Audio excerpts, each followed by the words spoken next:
नमस्कार, आप देख रहे हैं IBC 24। मैं हूं आप सभी के साथ रचना नितेश और छत्तीसगढ़ की खबरों के इस बुलेटिन में आप सभी का बहुत बहुत स्वागत है। बुलेटिन की शुरुआत करेंगे इस वक्त की बड़ी खबर के साथ। आपको बता दें, IBC 24 की खबर का बड़ा असर देखने को मिला है। महासमुंद के महिला बाल विकास अधिकारी के अनशन के मामले में छत्तीसगढ़ सरकार ने अब 4 सदस्यीय जांच टीम गठित की है। महिला बाल विकास की अध्यक्षता में इस टीम को गठित किया गया है। बता दें कि 5 दिनों के भीतर पूरी जांच रिपोर्ट सौंपने के निर्देश भी इस पूरे मामले में दिए गए हैं। आज धरने पर महासमुंद के जिला अधिकारी बैठे थे। बता दें कि महिला बाल विकास विभाग ने अनियमितता का आरोप लगा, वहीं सीएम कन्या विवाह और रेडी टू ईट में अनियमितता के आरोप लगाते हुए अधिकारी धरने पर बैठे थे, जिसके बाद ये पूरा मामला उजागर हुआ। IBC 24 ने इस खबर को प्रमुखता के साथ दिखाया और अब इसका असर भी दिखने लगा है। छत्तीसगढ़ सरकार ने इस पूरे मामले में 4 सदस्यीय टीम भी गठित कर दी है। ज्यादा जानकारी के साथ हमारे सहयोगी सौरभ सिंह परिहार हमारे साथ जुड़ रहे हैं। सौरभ, पहले मामला सामने आया, मामला सामने आने के बाद अधिकारी अनशन पर बैठे और उसके बाद उनकी गिरफ्तारी भी हुई और अब IBC 24 की खबर का असर देखने को मिल रहा है कि सरकार ने 4 सदस्यीय टीम इस मामले में गठित कर दी है। बिल्कुल, देखिए, कुछ देर पहले ही महिला बाल विकास विभाग की ओर से ये आदेश जारी हुआ है, जिसके तहत आज जो सुधाकर बोदले हैं, जो जिला महिला बाल विकास विभाग के अधिकारी हैं, उन्होंने पूरी तरीके से आज अनशन पर बैठा था। उसके बाद जो है पूरे मामले की जांच के लिए जो है महिला बाल विकास की अध्यक्षता में जो है ये 4 सदस्यीय टीम बनाई गई है और यही टीम जो है आने वाले 5 दिनों के अंतर्गत जो है पूरे मामले की जांच कर रिपोर्ट सौंपेंगे। दरअसल मैं पूरा मामला का समझाना चाहूँ तो जो विजय आरोप लगाया था कि मुख्यमंत्री कन्या विवाह योजना और रेडी टू ईट में अनियमितता पाई गई थी, वही जो मुख्यमंत्री कन्या विवाह योजना के अंतर्गत जो सामान दिया जाता है उन सामानों के खरीदी में जो है काफी अनियमितता बरती गई थी। दोनों मामलों की उन्होंने जांच करके जो है पूरे प्रतिवेदन जो है संबंधित विभाग के अधिकारियों को दे दिए थे, लेकिन जो विजय सरल बाल विकास परियोजना अधिकारी हैं उनको पर कार्रवाई नहीं हो रही थी। इसके बाद आज उनको अंततः अनशन पर बैठना पड़ा था। और इससे पहले भी हम अगर देखें तो पूर्व मुख्यमंत्री डॉक्टर रमन सिंह ने भी पूरे मामले को लेकर सीएम भूपेश बघेल को पत्र लिखा है और उन्होंने ट्वीट भी किया था और उन्होंने कहा था कि पूरे मामले की जांच होनी चाहिए। अब देखना होगा कि 5 दिनों बाद जब ये टीम जो जांच टीम है वो जांच करने के बाद जो है किस तरीके से अपने मार्क दे रहे हैं, उसके बाद इस अधिकारी पर जो है क्या कार्रवाई हो रही है। जी, तमाम जानकारी के लिए आपका बहुत बहुत शुक्रिया सौरभ। तो IBC 24 की खबर का यहाँ पर बड़ा असर हुआ है। 5 दिनों के अंदर जांच रिपोर्ट यहाँ पर भेजी जानी है। बता दें कि सरकार ने 4 सदस्यीय जांच समिति गठित की है इस पूरे मामले में और अब रिपोर्ट आने के बाद ही ये समझ में आएगा कि किस तरह की कार्रवाई और रिपोर्ट में क्या खुलासे होते हैं।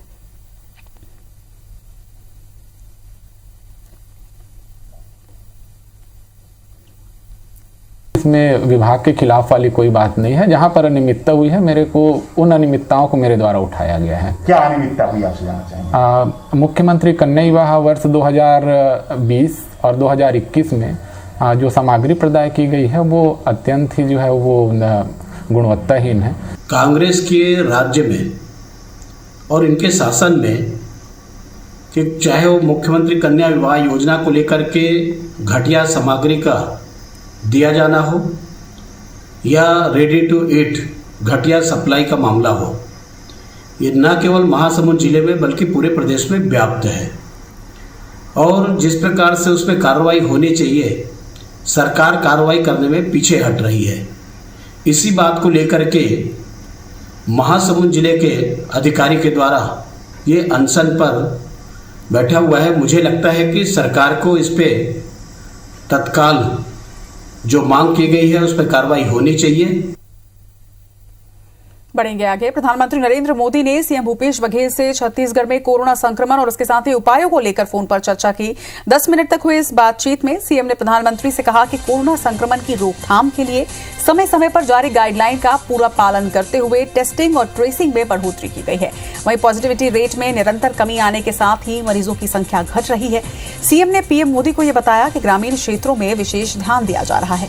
इसके साथ ही प्रदेश में सरकारी और निजी कोविड अस्पताल और केयर सेंटर के बेड की जानकारी को ऑनलाइन भी किया गया है ताकि कोई भी आसानी से इसका लाभ ले सके।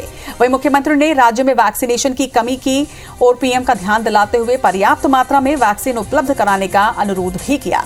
साथ ही उन्होंने प्रधानमंत्री से यह भी अनुरोध किया कि वर्तमान में ऑक्सीजन की पर्याप्त मात्रा उपलब्ध है, इसलिए 80% अस्पतालों को और 20% छोटे उद्योगों को उपलब्ध कराने की मंजूरी दी जाए ताकि ये उद्योग भी अपना काम प्रारंभ कर सके। वहीं पीएम मोदी ने दोनों मांगों पर विचार करने का आश्वासन दिया है।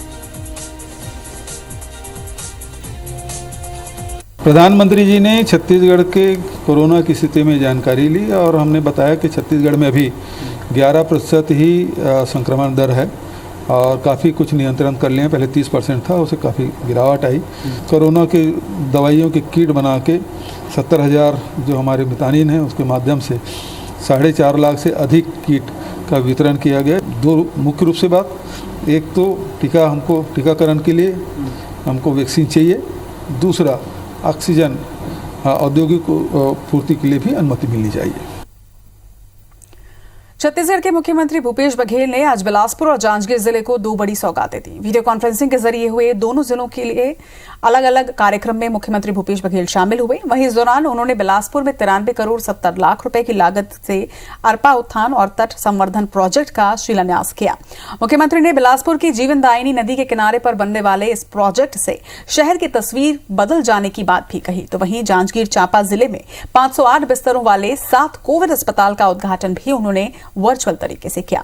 मुख्यमंत्री जांजगीर जिले के Pamgarh, Marba, police line Janjgir, Kolikota PIL, Navagarh और जिला अस्पताल जांजगीर के इन कोविड अस्पताल में 300 ऑक्सीजन बेड्स की भी सुविधा रहेगी। मुख्यमंत्री भूपेश बघेल ने यह भी कहा कि इस अस्पताल के बन जाने से मरीजों को बेहतर स्वास्थ्य सुविधाएं मिलेंगी।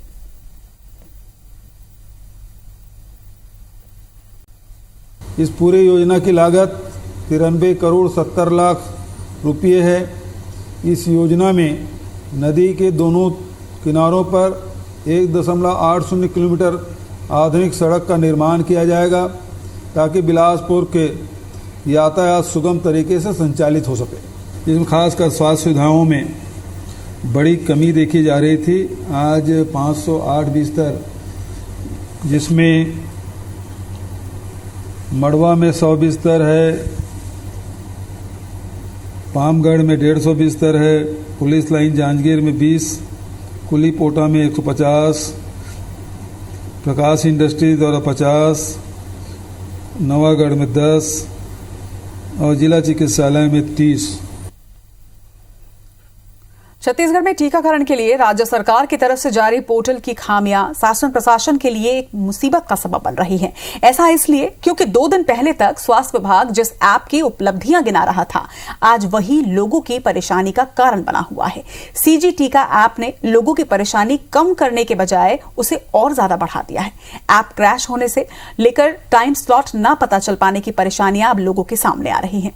लोग आज भी सुबह 4 बजे से लाइनों में खड़े होकर अपनी बारी का इंतजार करते नजर आए। वहीं पोर्टल और ऐप को लेकर मिल रही शिकायतों के बीच स्वास्थ्य मंत्री टीएस सिंहदेव ने सीजी टीका ऐप को लेकर कहा है कि ऐप जल्दबाजी में बनाया गया है और इसलिए गड़बड़ियां हो रही हैं। उन्होंने सुधार की बात भी कही। फिलहाल विभाग ऑफलाइन और ऑनलाइन दोनों ही मोड पर रजिस्ट्रेशन करने पर विचार कर रही है। बच्चा चलना चालू कर रहा है, दिक्कतें आएंगी और देख के ही उसको सुधारा जाएगा। तकनीकी अगर कमियां हैं तो जरूर उसको पूरा करेंगे। जल्दी में उसको लॉन्च किया गया है ताकि परेशानी ना हो। उस जल्दीबाजी में अगर कोई कमियां रह गई हैं तो हम लोग जरूर उसको सुधार करेंगे और तब तक जिन नागरिकों को तकलीफ हो रही है उनसे क्षमा प्रार्थी भी हैं, समय थोड़ा देंगे कि उसको सुधार सकें। तो आपको बता दें कि सरकार की ओर से सीजी टीका पोर्टल लॉन्च किया गया था, जिसके माध्यम से लोग टीकाकरण के लिए अपना रजिस्ट्रेशन करवा सकते हैं। लेकिन जिस तरह से सीजी टीका ऐप को लेकर अब परेशानी का सामना लोगों को करना पड़ रहा है, उसे देखते हुए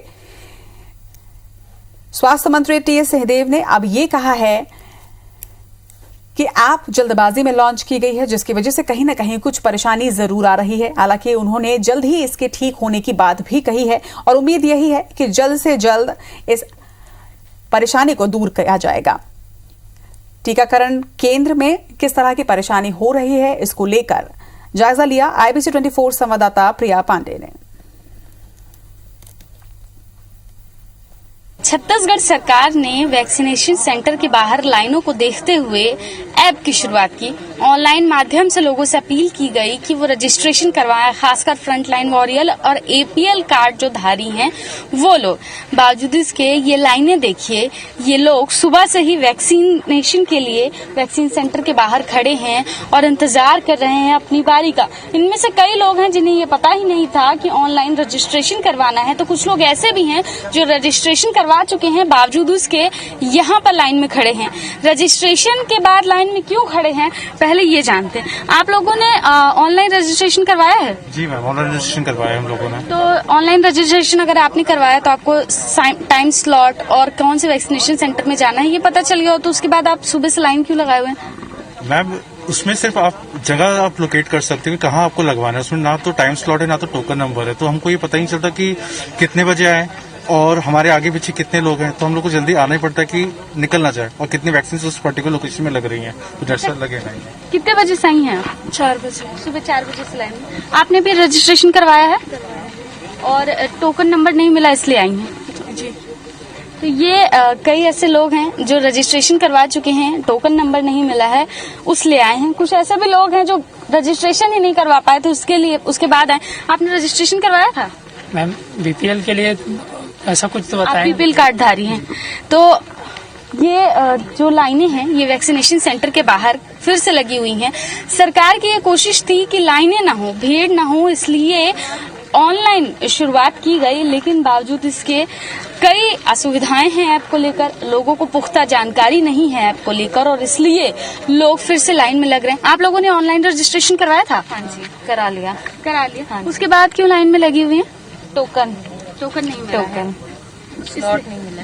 कितने बजे से आई? 4 बजे से। सुबह 4 बजे से लाइन में लगी। हाँ, स्लॉट नहीं मिला। कितने बजे से आई?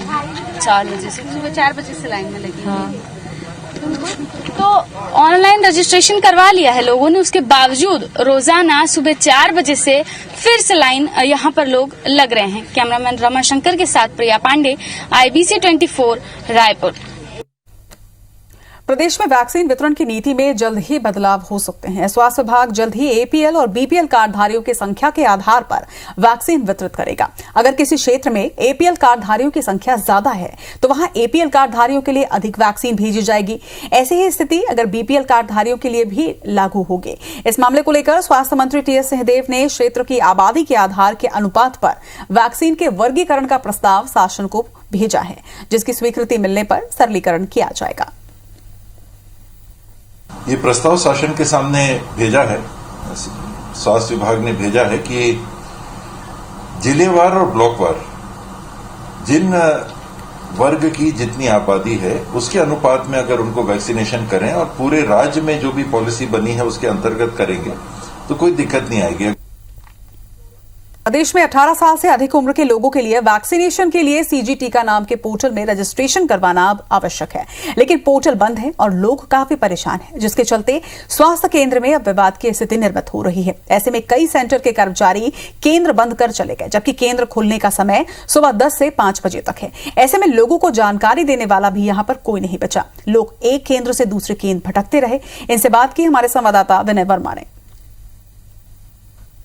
छत्तीसगढ़ में करीबन 7 लाख टीका आने के बाद में फिर से एक बार टीकाकरण की प्रक्रिया शुरू हो चुकी है। कोवैक्सीन और कोविशील्ड दोनों वैक्सीन आई है और लोगों को कहा जा रहा है कि जब आप जो सीजी टीका नाम से गवर्नमेंट की जो पोर्टल है वहाँ पे रजिस्ट्रेशन होगा तो अपने सेंटर पे जाएं और वहाँ पर अपना जो टीकाकरण है वो करवाएं। लेकिन एक समस्या आ गई है, ये देखिए, एक तो लंबी लाइन है। ये लाइन 2 तरीके से है। एक तो लोगों की जो मैनुअल जो लोग वो आने कराना चाहते हैं, लेकिन उनको कहा जा रहा है जिसका रजिस्ट्रेशन है वो ही अपना आकर के यहाँ पर टीका करवाएंगे। साथ में इसके अलावा एक और जो बड़ी समस्या है वो ऐसा है कि जो लोग पंजीयन करवा रहे हैं उनका भी जो आज का तारीख है, आज का समय है, उसके बावजूद भी उन्हें टीका नहीं लग पा रहा है। हमारे साथ एक मैडम है, क्या आपकी समस्या है? टीका रजिस्ट्रेशन, ऑनलाइन रजिस्ट्रेशन के बाद में यहाँ आने के बाद में बोला जा रहा है कि हमारे पास डोज अवेलेबल नहीं है, आप लोग कल सुबह फिर से आइएगा, 4 बजे से आकर लाइन में लगिएगा। ये आज ही का आपका यहाँ पे तारीख दिया गया था? आज का यहाँ का वैक्सीनेशन सेंटर और डेट अपॉइंटमेंट यहाँ का दिया गया था। ऑनलाइन स्लिप है मेरे पास। उसके बाद में यहाँ बोला जा रहा है कि ऑनलाइन रजिस्ट्रेशन से मतलब नहीं है, यहाँ पर आने के बाद में जो पहले नाम लिखवाएगा उसको टीका पहले लगेगा। तो ठीक है, जैसे आज का समय है, अब नहीं पूछा इनसे कि आज का समय है, आज कट गया तो फिर कब हम लोग लगा सकते हैं ऐसा? ये बोल रहे हैं कि आपको सुबह 4 बजे आना पड़ेगा, नंबर लगाइए, बैठिए यहाँ पर आके। ये समस्या एक दूसरे लोग की नहीं है, बहुत सारे लोग हैं। आपके साथ क्या समस्या है?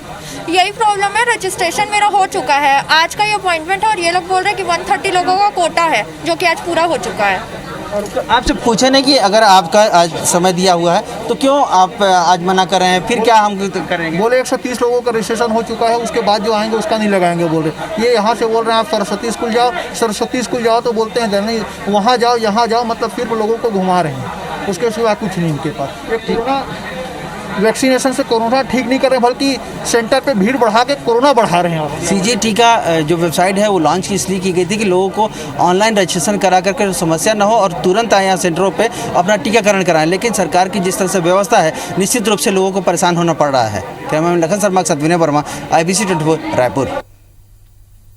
छत्तीसगढ़ के ग्रामीण क्षेत्रों में कोरोना वैक्सीन को लेकर कई तरह की अफवाह है। इस पर स्वास्थ्य मंत्री TS सिंहदेव ने आमजनों से यह अपील की है कि लोग वैक्सीन तुरंत लगवाएं। वैक्सीन लगवाने से कोई चिंता की बात नहीं है। सिंहदेव ने कहा कि वैक्सीन लगवाने से किसी की मौत नहीं हो रही है। वैक्सीनेशन के बाद बुखार जैसे लक्षण जरूर दिखाई देते हैं, वहीं इस बात को जन जन तक हमें पहुंचाना होगा। वहीं भाजपा सांसद संतोष पांडे का इस मामले में कहना है कि कोरोना से बचने के लिए वैक्सीन जरूरी है। देश भर के लिए यही काम प्रधानमंत्री मोदी ने किया, लेकिन छत्तीसगढ़ के स्वास्थ्य मंत्री ने ही वैक्सीन की विश्वसनीयता पर सवाल उठाए, जिसकी वजह से लोगों में वैक्सीन के प्रति भ्रम फैला। धैर्य रख के लोगों तक पहुंच के बताना होगा कि कोई चिंता, कोई खतरे की बात नहीं है वैक्सीन लगाने से। कहीं किसी को फीवर आ गया, कहीं कुछ ऐसे लक्षण आ गए, उससे एक डर हो जाता है, ऐसा हो गया, इंजेक्शन लगाने से ऐसा हो जाता है। कुछ लोगों ने उड़ा दिया कि मर गए लोग। अपवाद अपने जगह है, ऐसा नहीं हो सकता कि अपवाद ना हो, लेकिन टीके लगाने से कोई मरेंगे ऐसा बिल्कुल नहीं है। वैक्सीनेशन में जो कमी आई है, वास्तव में इसके विश्वसनीयता पर बड़े लोगों ने सवाल उठाए। कांग्रेस के नेता जाने माने प्रदेश के स्वास्थ्य मंत्री TS सिंहदेव जी, जब स्वयं स्वास्थ्य मंत्री ही प्रश्न चिन्ह खड़ा करे तो प्रदेश में क्या स्थिति होगी। कोरोना के कहर के बीच ब्लैक फंगस का काला साया मंडराने लगा है। अब महासमुंद में भी ब्लैक फंगस की आमद हो गई है। जिला मुख्यालय में ब्लैक फंगस के 5 मरीजों का इलाज जारी है, लेकिन स्वास्थ्य अधिकारी जिले में ब्लैक फंगस के मरीज मिलने से ही इनकार कर रहे हैं। हालांकि निजी अस्पताल में प्रारंभिक जांच और लक्षण के आधार पर भर्ती मरीज इलाज करवा रहे हैं। विशेषज्ञों के अनुसार कोविड मरीज या कोविड से ठीक हो चुके शुगर पेशेंट और कमजोर इम्यूनिटी वाले लोग इसके शिकार हो रहे हैं। महासमुंद में एक मरीज की ब्लैक फंगस से मौत भी हो चुकी है। वहीं 5 पीड़ितों का इलाज निजी नर्सिंग होम में इस वक्त चल रहा है। ब्लैक फंगस के मरीजों की अगर बात मीडिया में आने के बावजूद CMHO अनभिज्ञता जाहिर कर रहे हैं। वहीं चिंता का विषय यह है कि जिस स्वास्थ्य विभाग को जांच और इलाज करना है उसे कुछ पता ही नहीं। ब्लैक फंगस जो है वो कोविड, पोस्ट कोविड पेशेंट्स में ज्यादा हो रहा है और इसके केसेस राइजिंग पे हैं। ऐसे 6 केसेस हमारे यहाँ भी आ चुके हैं और उनका करंटली ट्रीटमेंट हमारे यहाँ चल रहा है। अभी तक तो ब्लैक फंगस के बारे में मरीज की जानकारी तो नहीं, रिपोर्ट नहीं हुई है, न किसी की मृत्यु हुई इस समय। राजधानी में लॉकडाउन 4 में जिला प्रशासन की नई व्यवस्था को लेकर चैंबर ऑफ कॉमर्स के व्यापारियों में दो फाड़ हो गया है। जिला प्रशासन ने राजधानी के बड़े और भीड़भाड़ वाले बाजारों में ऑड इवन का सिस्टम लागू किया है, यानी बाजार में सड़क के एक ओर की दुकानें एक दिन और दूसरी ओर की दुकानें दूसरे दिन खुलेंगे। छत्तीसगढ़ चैंबर ऑफ कॉमर्स के एकता पैनल से संबंधित व्यापारियों ने जिला प्रशासन की इस व्यवस्था का विरोध करते हुए कांग्रेस के वरिष्ठ विधायक सत्यनारायण शर्मा और खादी ग्रामोद्योग के चेयरमैन राजेंद्र तिवारी को एक ज्ञापन सौंपकर इस व्यवस्था को तत्काल रद्द करने की मांग रखी। तो वहीं छत्तीसगढ़ चैंबर ऑफ कॉमर्स के अध्यक्ष और अन्य पदाधिकारियों ने जिला प्रशासन की इस व्यवस्था का स्वागत करते हुए उनका आभार व्यक्त किया है। इसे लेकर सत्ता पक्ष और विपक्ष के बीच सियासत भी शुरू हो चुकी है। 50% मार्केट खोलने का जो निर्णय लिया है, या ऑड और इवन कि एक लाइन पहले खुलेगी, सामने की लाइन नहीं खुलेगी, इसका थोड़ा सा व्यापारियों में इससे राजी नहीं है। व्यापारियों का कहना है कि खुले तो बाजार पूरा एक साथ खुले। मेरा माननीय अध्यक्ष महोदय से आग्रह है कि और सभी व्यापारी मिलजुल करके चलना चाहते हैं, वो थोड़ा दिल बड़ा रखें और सबको साथ लेकर के चले, सभी व्यापारी संगठन से बातचीत करें, तभी कोई सर्वसम्मति से निर्णय हो सकता है और सरकार के सामने भी हम अपना पक्ष मजबूती से रख सकते हैं। लोग धन्यवाद देते हैं कि उन्होंने ऑलमोस्ट सारे व्यापार को काम करने का अवसर दिया है, उसका धन्यवाद देते हैं। अगर कोई भी इस चीज का विरोध कर रहा है तो मैं समझता हूं कि वो व्यापारी हित में काम नहीं कर रहा है, उसको समझना चाहिए कि वो किस सर्कमस्टेंसेस में काम कर रहे हैं। गलत निर्णय राज्य सरकार ने दिया। सम विषम की जो वहाँ पे बात की है, सीमित दुकानें खुलेगी तो सीमित दुकानों में भीड़ इकट्ठी होगी, ये किस प्रकार का तुगलकी आदेश जिलाधीश महोदय ने निकाला या प्रदेश सरकार ने निकाला, मेरे समझ से परे। इस प्रकार के आदेश नहीं निकलने चाहिए थे। कलेक्टर भारतीदासन ने लोगों की मीटिंग लेकर के, व्यापारी भाइयों की सबकी मीटिंग लेके, समाज के विभिन्न वर्गों की बैठक लेकर के एक सुनिश्चित निर्णय लिया और सबकी सहमति थी। मगर बाद में व्यापारी भाइयों के बीच में कुछ मतांतर है, कुछ लोग कुछ चाहते हैं, कुछ लोग कुछ और चाहते हैं। गोयल ग्रुप अपने सामाजिक दायित्वों का निर्वहन करते हुए कोविड-19 के इस दौर में कांकेर जिला प्रशासन का हर कदम पर सहयोग कर रहा है। आज गोयल ग्रुप के Shri Bajrang iron ore mines प्रबंधन ने 25 ऑक्सीमीटर भानु प्रतापपुर प्राथमिक स्वास्थ्य केंद्र को दिए। आपको बता दें कि होम आइसोलेशन में रह रहे लोगों के लिए ये ऑक्सीमीटर जीवन रक्षा यंत्र के रूप में सहयोगी साबित हो रहा है। गोयल ग्रुप ने जिला प्रशासन को अब तक 7 ऑक्सीजन कंसंट्रेटर, 150 ऑक्सीजन सिलेंडर और 3 वेंटिलेटर भी प्रदान किए हैं, जो कोविड के मरीजों के उपचार में बेहद कारगर सिद्ध हो रहे हैं। खंड चिकित्सा अधिकारी डॉक्टर अखिलेश ध्रुव भानु प्रतापपुर ने गोयल ग्रुप के सहयोग को सराहनीय बताया है। मुझे अभी 25 नग pulse oximeter Shri Bajrang power and इस्पात लिमिटेड की ओर से दिया गया है, जो कि गरीबों के लिए काम आएगा। ये हम डिस्ट्रीब्यूट करते हैं गरीबों को जिनके पास पल्स ऑक्सीमीटर नहीं होता है, तो ताकि वो अपना ऑक्सीजन सिचुएशन हमको लगातार बताते रहें। छत्तीसगढ़ की खबरों में फिलहाल इतना ही। आगे देखिए खबरें मध्य प्रदेश की। नमस्कार।